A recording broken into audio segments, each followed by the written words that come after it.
తిరుమల శ్రీవారి ఆలయంలో ఈ నెల 12న దీపావళి ఆస్థానాన్ని టీటీడీ శాస్త్రోక్తంగా నిర్వహించనుంది. దీపావళి పండుగ రోజు ఉదయం 7 నుంచి 9 గంటల వరకు ఆస్థానం జరగనుంది.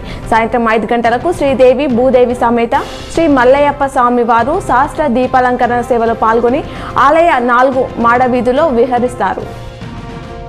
శాసనసభ ఎన్నికల ప్రచారంలో భాగంగా వర్ణి మండలం సిద్దాపూర్, శామరావ్ తాండా, కోకల్దాస్ తాండా, చాల్కా తాండా, గుంటూరు క్యాంప్, పైడమల్, చింతల్ పేట తాండాలలో తెలంగాణ రాష్ట్ర శాసనసభాపతి పోచారం శ్రీనివాసరెడ్డి ప్రచారం నిర్వహించారు. కాంగ్రెస్ పార్టీ 3వ లిస్టు నేడో రేపో విడుదలయ్యే అవకాశం ఉన్నట్లు ఆ పార్టీ వర్గాలు పేర్కొంటున్నాయి. మిగిలిన 19 స్థానాలకు సంబంధించిన వివరాలను ఇప్పటికే సెంట్రల్ ఎలక్షన్ కమిటీకి అందజేసినట్టు పార్టీ నేతలు చెబుతున్నారు. ఇదిలా ఉంటే కమ్యూనిస్టులతో పొత్తు అంశంపైన ఇంకా స్పష్టత రావాల్సి ఉందని అంటున్నారు.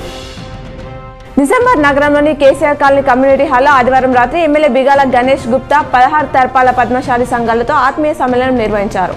ఈ సందర్భంగా ఆయన మాట్లాడుతూ పద్మశాలీల అభివృద్ధికి అధిక నిధులు కేటాయించినట్లు తెలిపారు. మైదానంలో team India star batter Virat Kohli తనదైన స్టైల్ ఫన్ చేస్తుంటారు. దక్షిణాఫ్రికాతో జరిగిన మ్యాచ్లో సెంచరీ బారిన విరాట్ ఫీల్డింగ్ సమయంలో సరదాగా కనిపించారు. మ్యాచ్ మధ్యలో తన భార్య అనుష్క శర్మ నటించిన బ్యాండ్ బజా భారత్ చిత్రంలోని ఐన్వాయ్ ఐన్వాయ్ పాటకు స్టెప్లతో ఆదరించారు. ఆర్మూర్ నియోజకవర్గ బీఆర్ఎస్ ఎమ్మెల్యే అభ్యర్థి జీవన్ రెడ్డి డొంకేశ్వర్ మండలం అన్నారం గ్రామంలో డాన్స్ చేసి అలరించారు. ఎన్నికల ప్రచారం ముగిసిన తర్వాత సిర్పూర్ గ్రామానికి వెళ్తుండగా గులాబీల జెండాలమ్మ రామక్క పాటకు డాన్స్ చేశారు.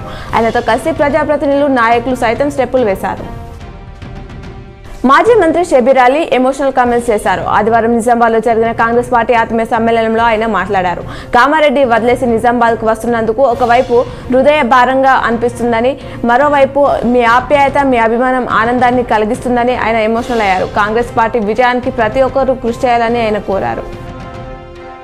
నందిపేట శ్రీ కేదారేశ్వర ఆశ్రమంలో పౌర్ణమి తర్వాత వచ్చే అష్టమి రోజు అనగా అష్టవ్రతం రెండోసారి శ్రీ శ్రీ శ్రీ పరమహంస పరివ్రాజక బాలయోగి రాములు మహారాజ్ సంకల్పానుసారంగా భక్తులు 128 జంటలతో అధిక సంఖ్యలో పాల్గొని ఆ దత్తాత్రేయ ఆశీస్సులు పొందారు. నేడు మాజీ మంత్రి సుదర్శన్ రెడ్డి నవిపేట మండలంలో పర్యటించనున్నారు. మండలంలోని తుంగిని, నిజాంపూర్, లింగాపూర్లలో కాంగ్రెస్ పార్టీ గడప గడపకు ప్రచార కార్యక్రమంలో ఆయన పాల్గొంటారు. నిజామాబాద్ ఎమ్మెల్సీ కల్వకుంట్ల కవిత రేపు నిజామాబాద్ జిల్లాలో పర్యటించనున్నారు. నిజామాబాద్ జిల్లా కేంద్రంలోని ఎల్లమ్మగుట్టలో గల జిల్లా టీఆర్ఎస్ పార్టీ కార్యాలయంలో సాయంత్రం 4 గంటలకు విలేకరుల సమావేశంలో మాట్లాడతారు. అనంతరం బోధనలో జరిగే బీసీ సమావేశంలో నాయకులు వడ్డిరాజు రవి, చంద్ర, పొన్నాల లక్ష్మయ్య, జ్ఞానేశ్వర్ వీరితో కలిసి సమావేశంలో పాల్గొంటారు. నేడు ఉదయం మంత్రి వేముల ప్రశాంత్ రెడ్డి వేల్పూర్ మండల కేంద్రంలోని పెద్దమ్మ గుడి రామాలయంలో పూజా కార్యక్రమంలో పాల్గొననున్నారు. వివిధ పార్టీల నుండి పెద్ద ఎత్తున నల్లవెల్లి గ్రామం యువకులు నిజామాబాద్ రూరల్ శాసనసభ్యులు బాజిరెడ్డి గోవర్ధన్ ఆధ్వర్యంలో బీఆర్ఎస్ పార్టీలో చేరారు.